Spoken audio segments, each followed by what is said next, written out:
quand nous chanterons le temps des cerises, les guerres rossignol et merle moqueur seront tous en fête. Les belles auront la folie en tête et les amoureux du soleil au cœur quand nous chanterons le temps des cerises, sifflera bien mieux le merle moqueur.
Radio Libertaire, oui, c'est Radio Libertaire, la voix de l'épidémie anarchiste, sans Dieu, sans mettre sans pub, qui prête ses locaux, ses studios, son enregistrement à l'émission Racaille. Vous connaissez l'émission Racaille? C'est le 4 juillet 2017, il fait bon. L'émission Racaille, qui aujourd'hui dans sa partie artistique, va consacrer son temps de parole, 1 heure environ, à la rediff. Une rediff, c'est l'été quand même, c'est l'été, là on peut voir sous les pommiers, monsieur le maire, monsieur le curé, et toute la clique sous les pommiers, sont fêtus pour fêter un grand héros sous les pommiers, on estime les bégères, les foissés sous les pommiers. Ah, tougne! Voilà. On va rediffuser sur la famille Terrosa Pounure à l'API de Bourg-Royal des gens. C'est un bon moment qu'on a passé là-bas avec mes camarades Piquet-Cou, surtout avec le conservateur, qui est quand même quelqu'un d'assez intéressant du point de vue de l'originalité, en tout cas. Voilà. Bon, c'est tout. Vous devez écouter les séries interprétées par le groupe mythique et noir Désireux. Et nous allons essayer de porter au cours de cette émission quand même assez étonnante. Un regard en marge sur l'art, et là, c'est pas fastoche, je vous le dis tout de suite. Quoique c'est une rediff là aujourd'hui, alors on s'en bat un peu. On peut peut-être dire qu'on fait une rediff parce que voilà, t'as eu quelques ennuis de santé, qu'on n'a pas pu trop aller se promener dans les musées, que l'été on aime bien revenir vers nos peintres. Je suis obligé de porter une couche culotte parce que bon, voilà, et tout ça. On aime bien nos peintres naturalistes quand l'été revient. Voilà. Et nous allons tenter, là c'est plus festoche, de dénoncer les sales coups de la politique politicienne en toc. Vous allez voir, c'est pas triste, ni le billet de la caméra de Pichico, ni le mien d'ailleurs. Pas très gai non plus, faut le dire tout de suite.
C'était Julia Boutros qui chantait Win al-Mayaline.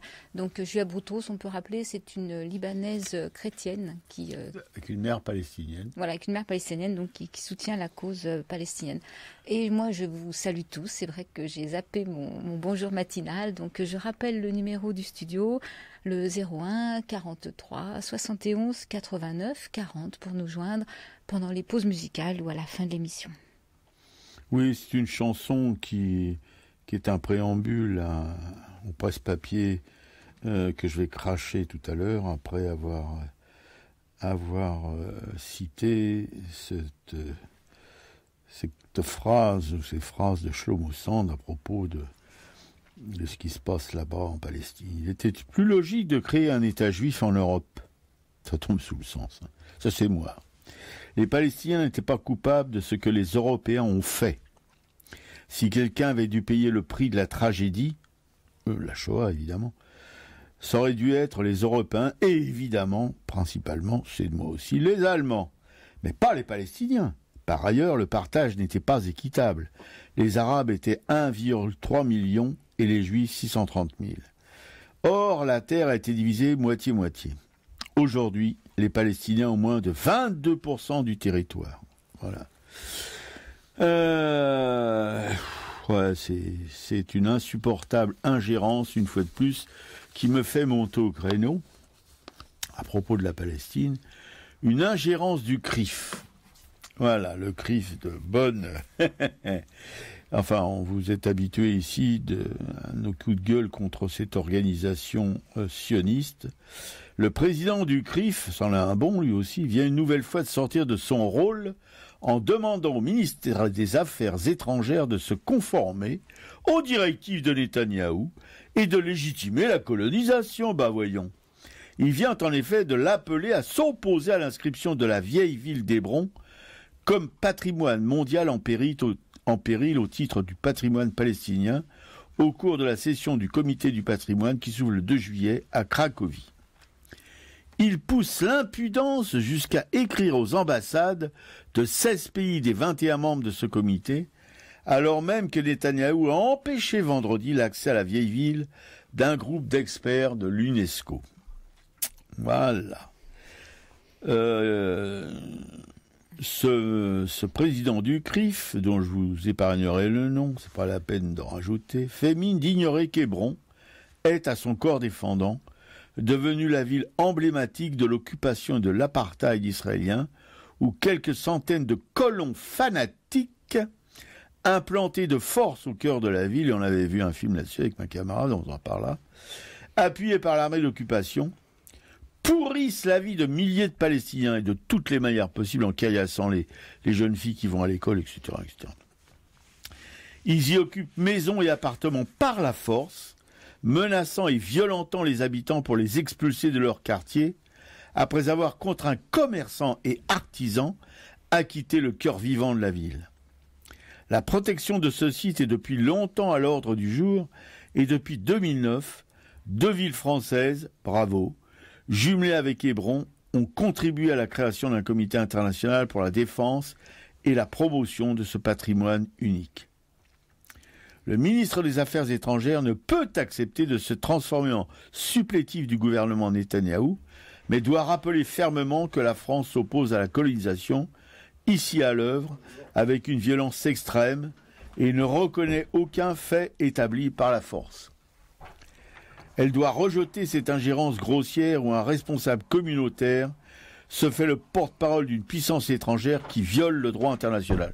Alors là, c'est pas une nouveauté, concernant Israël. Elle doit encourager les membres du comité du patrimoine de l'UNESCO à résister aux pressions d'Israël et des États-Unis de Trump la mort. Le bureau national, voilà le bureau national de l'AFPS. Alors, mon petit commentaire concernant cette affaire de con, une fois de plus.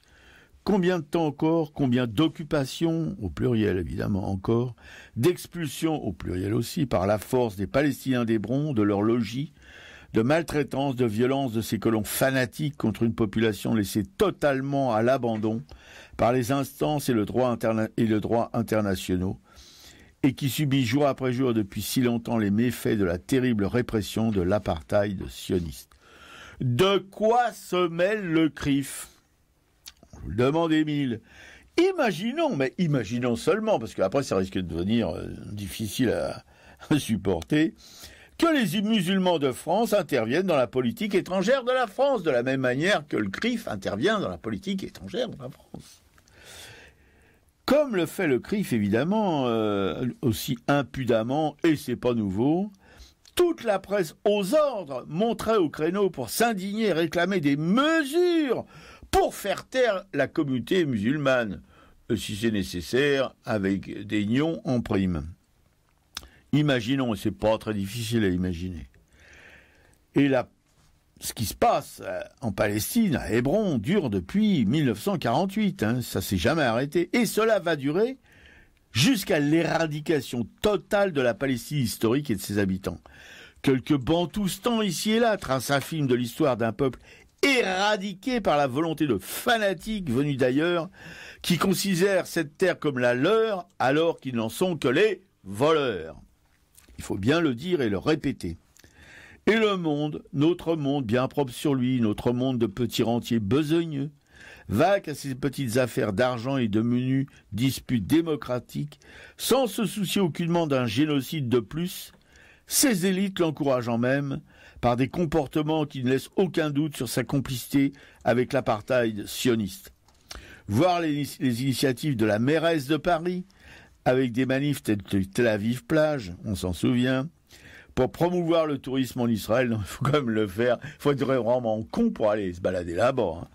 Et son engagement là contre BDS, elle a fait voter un vœu à un conseil municipal, elle s'engage à fond du côté des sionistes, comme le défunt président il n'est pas défunt, mais l'ex-président Hollande, qui se déclarait son fol amour pour Israël. Il faut le faire quand même.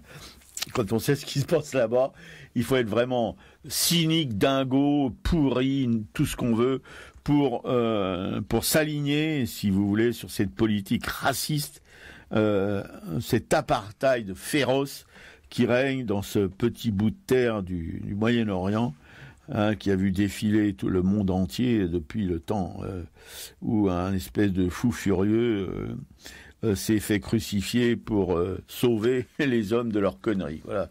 Il n'en a pas été récompensé, le pauvre, depuis, puisque ça n'arrête pas de bastonner là-bas, en son nom ou hors son nom, ou au nom de ceux qui l'ont fait crucifier, etc., etc. C'est quelque chose d'invraisemblable au XXIe siècle, qu'un tout petit pays, mais un bout de terre, là, du Moyen-Orient, puisse foutre le bordel comme ça dans le monde entier, parce qu'il faudra toujours se souvenir que le terrorisme actuel, c'est le fruit de cette colonisation sauvage de ce petit bout de terre de Palestine, et c'est d'abord si vous voulez, les résistants palestiniens qui ont commencé à foutre le bordel, si vous voulez, avec un avion qu'ils avaient en quelque sorte arraisonné.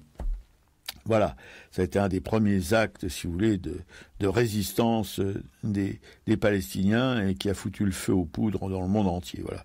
Alors après, ce qui se passe aujourd'hui avec ces gens qui se réclament de l'État islamique, c'est ça, on le doit par contre aussi à Monsieur Bush père et Monsieur Bush fils, et à Monsieur Sarkozy aussi, qui ont foutu leur merde aussi au Moyen-Orient, en dézinguant Saddam Hussein.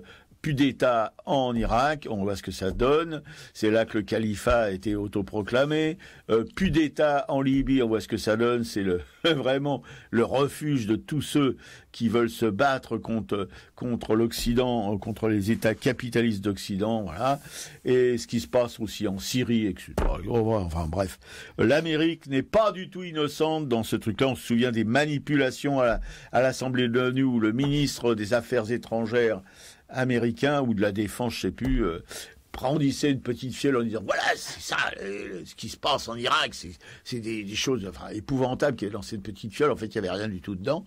Voilà, il justifiait ça. En fait, la justification, c'était les puits pétrolifères d'Irak et compagnie. Voilà, ouais. On en est là. Alors, et évidemment, les États-Unis, avec Trump à mort, là, ils soutiennent à donf, évidemment, toutes les exactions de l'État israélien là-bas.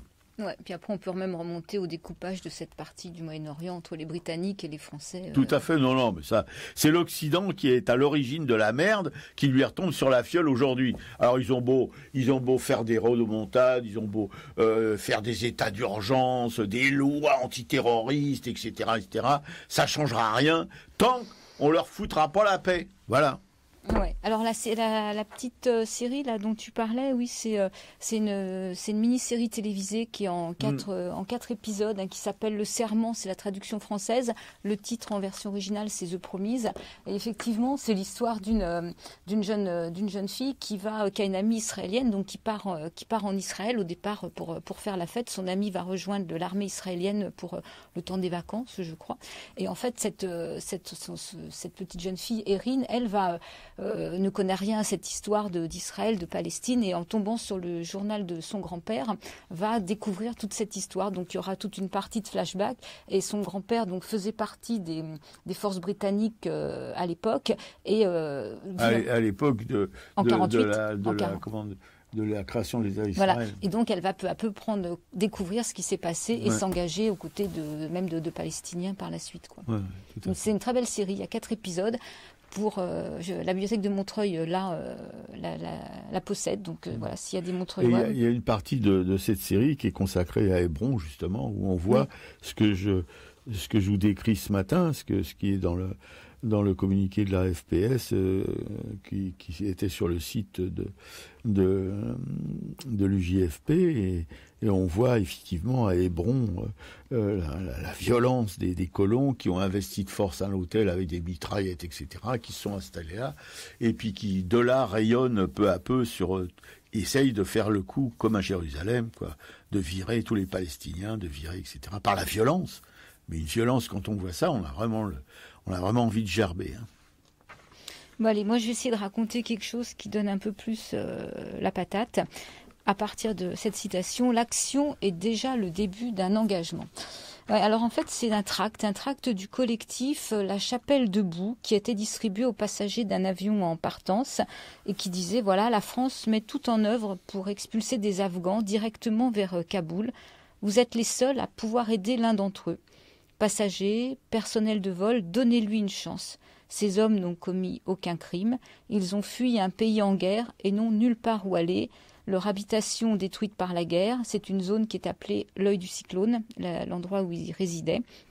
Donc ce tract demande aux passagers d'aller échanger avec cet homme qui est à l'arrière de l'avion, hein, et en plus qui est menotté, et de faire savoir au personnel de bord qu'il leur souhaite de ne pas voyager si cet homme est embarqué et d'essayer effectivement de convaincre le commandant de bord. Donc c'est vendredi 23 juin, on est à l'aéroport de Roissy-Charles de Gaulle, et là donc c'est un homme de nationalité afghane qui va être envoyé vers Kaboul via Istanbul. Donc il était maintenu en centre de rétention depuis 44 jours. Et par 2 fois, la police l'avait conduit à l'aéroport. Et par 2 fois, des militants, ayant alerté l'équipage et les passagers, avec la résistance donc de certains, avaient réussi à le faire débarquer. Donc cet homme n'était coupable de rien d'autre que d'avoir vu sa demande d'asile non traitée et d'être de ce fait en séjour irrégulier sur le territoire français où il s'était réfugié, hein, fuyant la guerre et son pays natal. Donc la guerre en son pays natal. Donc il est emprisonné en centre de rétention administrative, ce qu'on appelle l'ECRA, et suite à un contrôle et à une obligation de quitter le territoire français, il avait épuisé tous les recours juridiques, et la police des frontières, malgré l'interdiction théorique selon les conventions de Genève, hein, de renvoyer des ressortissants dans des pays en guerre, recevait mission de le déporter, au gré des alliances avec les compagnies aériennes. Donc cet homme devait être libéré le lendemain, et la rétention administrative, elle, ne pouvant excéder 45 jours. Donc on a été au 44e. Et en fait, l'ultime tentative de renvoi a donc eu lieu la veille. Et là, l'obstination et les moyens mis à sa disposition ont payé. L'administration le sait. Les militants de la Chapelle debout sont alertés dans la matinée que cet homme a quitté le centre de rétention et qu'il va être déporté par un vol de la compagnie Turkish Airlines à 16h. Alors que la semaine dernière, ils étaient parvenus à empêcher son renvoi le mardi d'avant. Et là, c'est la dernière tentative de cette machine à expulser. Donc, on va voir cette mobilisation. Et au dernier moment, donc, quand l'info est donnée, en fait, les gens quittent leur travail. Il y a des militants qui arrivent au rendez-vous, qui prennent le RER. Et il y a une dizaine de personnes qui arrivent à Roissy dès 14h. Alors là, l'équipage a été briefé par une mystérieuse hiérarchie, hein, qu'on invoque effectivement à chaque fois, qu'on oublie toujours aux ordres de quelqu'un, c'est bien connu, quoi. Et le pilote, devant toutes les hôtesses, explique donc qu'il est tenu à une grande fermeté. Les hôtesses semblent médusées. Et il y a un employé de cette même compagnie, donc la Turkish Airlines, affirme sur tous les tons et sans que les journalistes lui aient rien demandé qu'en Turquie, tout va très bien, hein, faut pas croire ce que racontent les médias, il n'y a pas de purge, il n'y a pas de problème. Hein. Donc convaincre l'équipage semble peine perdue. Et alerté par divers contacts, hein, que les journalistes ont intérêt à garder discrets, 10 d'entre eux, des militants, vont individuellement informer de la situation chaque passager. Voilà, quand ceux-ci acceptent de donner un petit peu de leur temps. Donc, ils vont recevoir un tract qui va expliquer donc la situation de cet Afghan, ses revendications et la procédure à suivre donc pour faire usage de son droit à refuser de décoller dans un avion où un homme est menotté, masqué, même parfois drogué, encadré par la police des frontières et qui est contraint de rentrer dans un pays en guerre. Alors c'est un vol qui n'est pas très plein, l'aéroport est plutôt calme à ce moment-là et les militants semblent ont peu foi dans leur action. Et en fait, deux parmi eux donc sont quand même au bord de l'émotion et ils espèrent malgré tout, quoi. Alors les futurs passagers vont embarquer pour la zone où effectivement après on peut plus passer si on n'a pas de ticket, et certains avaient malgré tout semblé attentifs aux propos qu'ils avaient reçus. Voilà, alors les gens vont rentrer, les passagers rentrent dans l'avion. Et les femmes sont même contactées, on essaye de les contacter après par téléphone quand ils ont pu échanger leur numéro de portable. Et ça semble compliqué, ça semblait mal parti. Et d'un bout de l'avion à l'autre, on n'a pas les mêmes perceptions. Certains ont des enfants, un mari, une femme. Donc ça semble compliqué peut-être de s'investir pour prendre parti pour faire en sorte que l'avion ne puisse pas décoller. Et donc la journaliste raconte qu'elle sort fumer une cigarette et en fait elle apprend que l'avion a fait demi-tour. Alors elle retourne dans le hall et ses camarades racontent qu'au fur et à mesure que l'information se répand, que le pilote avait donc tenu à décoller quand même, malgré l'opposition de certains passagers, que ce monsieur afghan était quant à lui encadré par la police des frontières, donc masqué et menotté au fond de l'avion, que les passagers n'avaient pas pu avoir de contact avec lui. Et les policiers leur auraient menti, même en leur disant qu'il était faux, que ce monsieur est une femme, un enfant en France, qu'il était dangereux, voilà, ayant fait des choses mauvaises dans son pays. Voilà. Donc le pilote a lancé l'avion rapidement, et puis les passagers, en fait, se sont levés, voilà, un par un, à plusieurs, l'avion roulait, et là, les passagers sont restés debout. Alors au bout d'un certain temps, le pilote a été contraint de ralentir et d'arrêter sa machine pour des raisons évidentes de sécurité. Donc cet Afghan a été débarqué, ramené au centre de rétention et qui devait logiquement être libéré le lendemain. Ouais, la France, retenez bien ça, ce slogan, la France, terre d'asile. Non, mais... Ça, c'est un mythe. Oui, alors terre d'asile pour... oui, si, c'est vrai, c'est une terre d'asile pour les milliardaires, pour tous ces gens-là, voilà, mais pas pour les pauvres, surtout les pauvres qui ont plus de pays, les pauvres qui sont fuis. Parce qu'ils fuient pas leur pays pour sauver leur peau, ils fuient leur pays pour faire du tourisme en Europe, hein, c'est bien connu, hein, c'est des touristes, quoi, voilà. Hein, ils ont pas... et les conventions de l'ONU, tout ça, on s'en bat on s'en bat tout court. Voyez-vous, parce que, comme Israël, hein, c'est la même chose, hein, on n'a pas le droit de renvoyer des gens dans les pays en guerre. Et alors on mobilise des flics de la PAF, hein, une place d'avion, on lui fout une cagoule sur la tête, on l'entrave, on le drogue même, hein, on sait, ça pourrait... Est-ce qu'ils sont fichés S, ces gens-là? Ça, je doute quand même un petit peu. Voilà, c'est...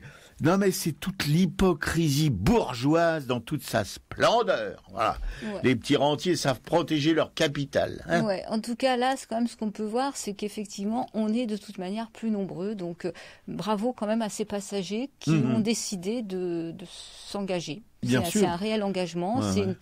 Eux, ils avaient sûrement des obligations, ils ont accepté cette perte de temps, de revenir à terre, et voilà, c'est quand même formidable. Et c'est vrai que ce genre d'info ne passe rarement. Là, je crois que c'est sur Mediapart. C'est une info qui passe très rarement dans les médias parce qu'on préfère nous laisser croire qu'en fait, on est tous mauvais, qu'on peut jamais arriver à rien. Donc, ne diffusons pas l'info comme quoi, si on s'unit vraiment, on peut arriver à quelque chose, quoi. Bien sûr, oui. On a besoin de ces infos. Enfin, c'est primordial de savoir que si on se met tous ensemble, on est quand même plus nombreux, quoi. Et n'oubliez jamais, enfin, je ne sais pas si on peut l'oublier, que nous sommes au XXIe siècle, dans un pays soi-disant démocratique, mais à écouter ce que vient de raconter Piquet-Cou, et c'est pas la seule chose qu'on a écouté, on voit bien aussi avec ce que j'ai raconté avant, avec ce CRIF qui en France se comporte comme voilà une organisation pro-sioniste et qui le proclame ouvertement et qui essaye de faire pression sur le gouvernement de ce pays, sur son ministère de la Défense, sur ses députés, ses élus, etc. On est où là ? Mais on est où, franchement ? Est-ce qu'on est dans un pays démocratique, un pays soi-disant civilisé ? On ricane un peu. Non, on est sur le chemin de la route Kong, de nous retrouver encore une fois avec les prémices d'une dictature, les prémices de voilà, avec ces histoires, comment dirais-je, d'état d'urgence prolongé ad vitam aeternam, soi-disant qui s'arrêtera, avec des lois antiterroristes, soi-disant qui s'arrêteront, voilà. Avec ces militants humanistes, on peut pas les appeler autrement, qui essayent de faciliter le passage d'immigrés à la frontière franco-italienne dans la vallée de la Roya, qui se retrouvent devant les tribunaux, etc., comme des criminels, avec ces passagers, heureusement, parce qu'il y a eu un temps où les passagers qui faisaient ça, ils étaient emmerdés comme les passeurs de la vallée de la Roya. Ouais, c'est pour ça qu'il faut que tout le monde s'y mette, parce que s'il y en a deux, effectivement, ces deux-là, ils se font embarquer. Et là, manque de peau, il ne faut pas les accuser d'être des casseurs ou des terroristes, hein. Ce sont des gens complètement ordinaires qui prennent l'avion soit pour leurs affaires, soit pour aller voir de la famille, etc., etc. C'est pas des, ils ont pas des battes de baseball, ils ont pas des cagoules, etc. pour tabasser le petit monde qui prend l'avion. Non, c'est des gens, comme on dit, des gens ordinaires. Voilà, c'est ça. Alors là, c'est un peu emmerdant hein, pour les forces répressives, parce qu'ils peuvent pas les qualifier de terroristes, ils peuvent pas les qualifier d'infamie. Voilà. Alors là, c'est gênant, quoi, on doit dire. Hein.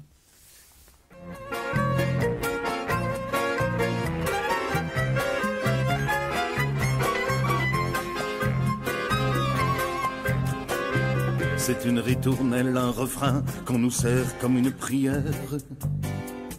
Sincère et presque bon chrétien en tirant vers soi la soupière. On ne peut pas, comprenez bien, accueillir toute la misère. Mais où vont les êtres humains que l'on reconduit aux frontières? On nous dit c'est complet, c'est plein, on ne sait déjà pas que faire.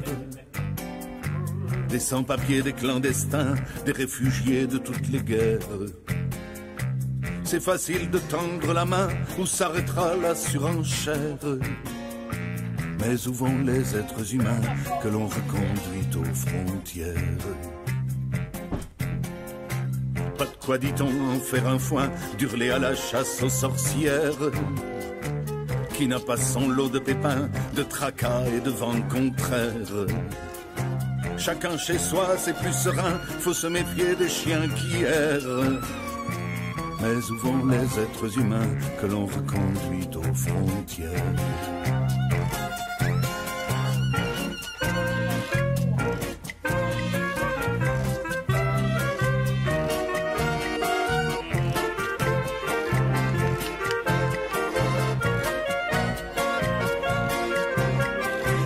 Paraît que d'ailleurs les bohémiens, c'est dans leur gène le goût de l'air. Que leur liberté, ça ne vaut rien que le prix d'un vol en charter. Il y a des lois, c'est bien le moins, même sur une terre hospitalière. Mais où vont les êtres humains que l'on reconduit aux frontières? Bien sûr, tout le monde convient qu'il y a de pires gangsters que ces ramassis, ces vauriens, voleurs de poules, de pommes de terre. Pour les plumer, pas moyen, ils n'ont pas de compte bancaire. Est-ce pour ça que c'est plus humain de les reconduire aux frontières?